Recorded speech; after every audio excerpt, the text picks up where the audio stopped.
Special technology zone کی inauguration کے اوپر بات کرنے سے پہلے اس وقت بڑی مشکل میں ہمارے کوئٹہ کے اندر ہماری ہزارہ کمیونٹی کے لوگ بیٹھے ہوئے ہیں، تو میں تھوڑا سا 5 منٹ لگاؤں گا، پہلے ان کو ایڈریس کر لوں اور پھر میں اس کے اوپر بات کرتا ہوں۔ دیکھیں، ہمارے ملک میں جو ہزارہ کمیونٹی کے لوگ ہیں،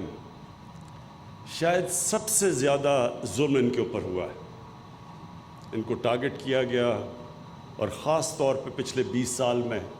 9/11 کے بعد ان کے اوپر جس طرح کی دہشت گردی کی گئی اور جس طرح کی ظلم کیا گیا، قتل کیا گیا ان لوگوں کو، کسی اور کمیونٹی کے اوپر اس طرح کا پاکستان میں ظلم نہیں ہوا۔ اور میں کئی دفعہ گیا بھی، جب وہاں بڑے بڑے سانیہ ہوئے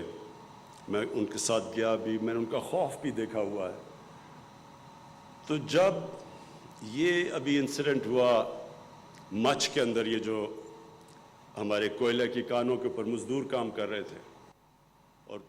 11 ہزارہ کمیونٹی کے مزدوروں کو بڑی بے دردی سے قتل کیا گیا،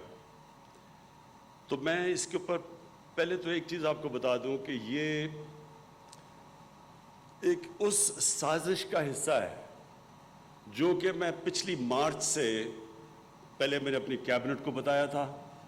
میں نے پھر پبلک سٹیٹمنٹس دی ہیں اس کے اوپر کہ ہندوستان پوری طرح پاکستان کے اندر انتشار پھیلانے کی کوشش کر رہا ہے، اور ایک جگہ ہے سیکٹیرین، ان کا پروگرام، بلکہ میں نے اپنی کیبنٹ کو بتایا تھا پچھلی مارچ میں کہ شیعہ اور سنی کے علماء کو قتل کرنا اور ان کے اندر ایک ملک کے اندر انتشار کی کیفیت پھیلانا۔ اس میں میں اپنی انٹیلیجنس ایجنسیز کو خاص طور پہ خراج تحسین پیش کرتا ہوں کہ انہوں نے 4 بڑے بڑے یہ جو دہشت گردی کے ایونٹس ہونے لگے تھے، اور ایک اسلام آباد کے باہر، وہ ہماری انٹیلیجنس ایجنسیز کی وجہ سے بچ گئے۔ اس کے باوجود ایک ہائی پروفائل سنی عالم کا قتل کیا گیا کراچی میں، اور بڑی مشکلوں سے ہم نے ایک آگ بجھائی جو کہ سیکٹیرین ڈیوائیڈ ہونے والی تھی۔ تو یہ جو ہمیں پہلے سے آئیڈیا تو تھا کہ یہ جو ہوا ہے مچھ کے اندر، اور جب یہ ہوا تو میں نے سیدھا اپنے انٹیریئر منسٹر کو بھیجا کوئٹہ، اور انہوں نے بڑی انٹریکشن کیا۔ پھر میں نے اپنے 2 فیڈرل منسٹرز کو بھیجا، اور ان کو ہزارہ کمیونٹی کو یہ بتانے کے لیے کہ یہ گورنمنٹ پوری طرح ان کے ساتھ کھڑی ہے، کیونکہ ہمیں پتہ ہے، مجھے خاص طور پہ پتہ ہے کہ ان کے اوپر کس طرح کے پیچھے ظلم ہوئے ہیں۔ اور میں نے ان کو ایشورٹی دی کہ ہم ان کی ہر قسم کی جو بیچارے لوائقین ہیں، اب ان کے گھروں میں جو کمانے والے تھے وہ مار دیے انہوں نے، تو میں نے ان کو ایشورٹی دی کہ ہم ان کو پوری طرح کمپنسیٹ بھی کریں گے، ان کا ہم پوری طرح دھیان بھی رکھیں گے۔ تو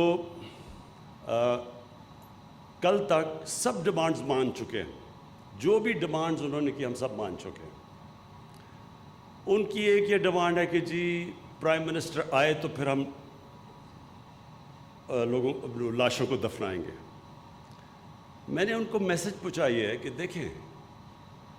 جب سب ڈیمانڈز بھی آپ کی مان لی ہیں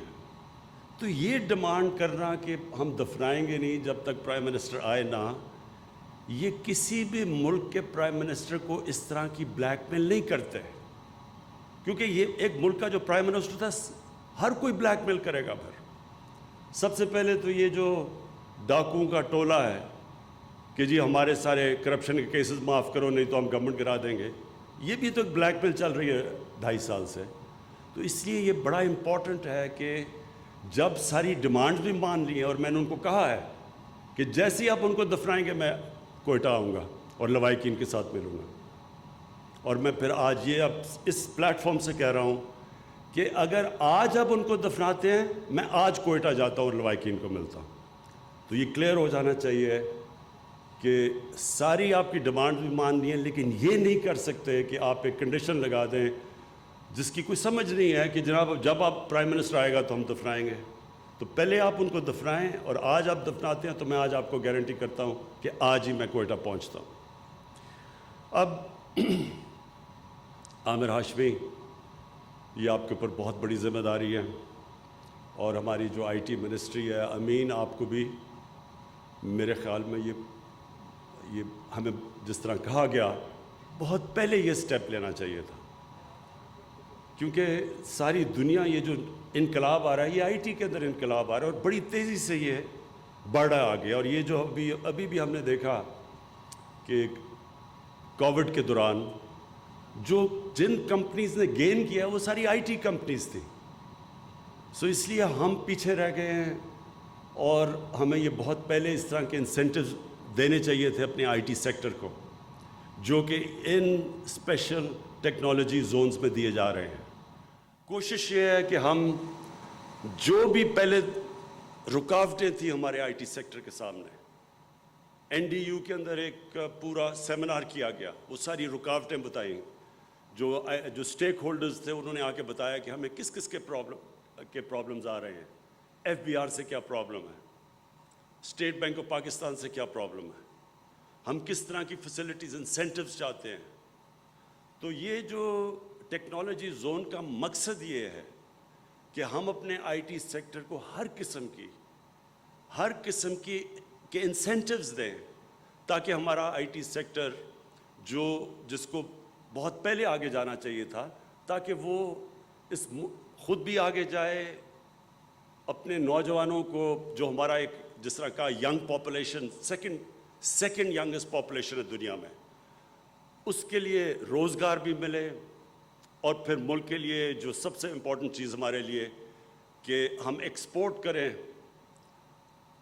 ہماری آئی ٹی کی ایکسپورٹس اتنی ہوں کہ ہمارے ملک کا فارن ایکسچینج ریزروز بڑھے، جو کہ اس وقت جب بھی پاکستان کے پرابلمز پچھلے 30 سال سے آتے ہیں کہ ہمارے پاس کرنٹ اکاؤنٹ ہمارا ڈیفیسٹ ہو جاتا ہے، ریزروز کم ہو جاتے ہیں، روپے پہ پریشر پڑ جاتا ہے، آئی ایم ایف کے پاس جانا پڑتا ہے. تو اس میں یہ آئی ٹی سیکٹر بہت بڑا رول پلے کر سکتا ہے. ہم اپنی آئی ٹی کی ایکسپورٹس اتنی کر سکتے ہیں کہ ہم بوسٹ کر سکتے ہیں اس ملک کی فارن ایکسچینج کو، اپنی کرنسی کو سیکیور کر سکتے ہیں. اور ویسے بھی جو سب سے امپورٹنٹ چیز کہ ایک ینگ پاپولیشن کے اندر جو سب سے بڑا مسئلہ ہوتا ہے روزگار دینے کا، تو یہ سیکٹر وہ روزگار پرووائڈ کر سکتا ہے اپنے یوتھ کو. تو یہ جو آج سٹیپ ہے، میں اپنے آئی ٹی سیکٹر پاکستان کے اندر بھی امید رکھتا ہوں کہ ان کے لیے یہ ایک ایسا موقع ملے گا کہ وہ بوسٹ کر سکیں آئی ٹی سیکٹر کو اور ملک کی ایکسپورٹس کو. اور دوسرے باہر سے بھی ہمارے امریکہ کے اندر اور باہر بھی آئی ٹی کے اندر پاکستانی بیٹھے ہوئے ہیں جو اس کا فائدہ اٹھا سکتے ہیں ان انسینٹیوز کا. اور پلس ہم امید رکھ رہے ہیں کہ باہر سے انویسٹمنٹ بھی ہمارے آئی ٹی سیکٹر کے اندر آئے گی. تو میں پھر سے عامر ہاشمی آپ کو یہ ریئلائز کرواتا ہوں کہ بہت بڑی ذمہ داری ہے آپ کے اوپر، لیکن میں آپ کو ایشور کرتا ہوں کہ ہماری گورنمنٹ پوری طرح آپ کے پیچھے کھڑی ہوگی. ان اسپیشل ٹیکنالوجی زونز کو کوئی بھی مسئلے مسائل آئے تو ہماری گورنمنٹ ان مسئلے مسائل کو دور کرے گی. شکریہ.